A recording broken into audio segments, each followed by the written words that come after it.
ইলিশ প্রেমীদের জন্য নিয়ে চলে এসেছি এই দুর্দান্ত রেসিপিটা। তো চলুন শিখে নেওয়া যাক। প্রথমে 1 চামচ সাদা সর্ষে দিয়ে, তারপরে 2 চামচ মতন কালো সর্ষে দিয়ে, এরপর এখানে আমরা 4টে লঙ্কা দিয়েছি। আপনারা আপনাদের পরিমাণ মতন কম বেশি করতে পারেন। এবার একটু পরিমাণ মতন জল দিয়ে নিয়ে, তারপরে 2 চামচ মতন পোস্ত নিয়ে, তারপরে এটাকে কিন্তু পেস্ট করতে দিতে হবে। আর এইদিকে প্রত্যেকটা মাছে ইন্ডিভিজুয়ালি ভালো করে নুন আর হলুদ দিয়ে নেওয়া হচ্ছে। আর এরপরে একটা একটা মাছের পিসগুলোকে ঠিক ওপর নিচ ভালো করে এরকমভাবে মাখিয়ে নেওয়া আছে। আর ওইদিকে আমাদের পেস্টটাও রেডি হয়ে গেছে।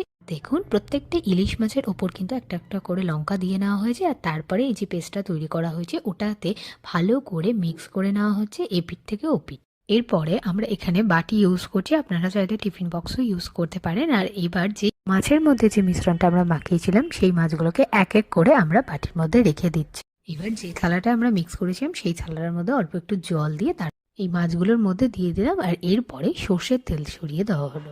এরপর একটা কড়াইতে পরিমাণ মতন জল নেওয়া হয়েছে। আর তারপরে এটা কিন্তু উষ্ণ গরম হলে বাটিটা বসিয়ে দেওয়া হলো। আর তার মধ্যে দিয়ে দেওয়া হলো 2টো কাঁচা লঙ্কা দিয়ে, তারপরে আবার সর্ষের তেল দিয়ে দেওয়া হলো। এবারে প্রায় আধ ঘন্টা কি পৌনে 1 ঘন্টা মতন ভাপে রাখা হবে, তার জন্য চাপা দিয়ে রাখা হলো। আর এরপরে যখন হয়ে যাবে তখন নামিয়ে নিয়ে গরম গরম ভাতের সাথে সার্ভ করে ফেলুন। আর রেসিপিটা যদি ভালো লেগে থাকে অবশ্যই লাইক শেয়ার সাবস্ক্রাইব কমেন্ট করে পাশে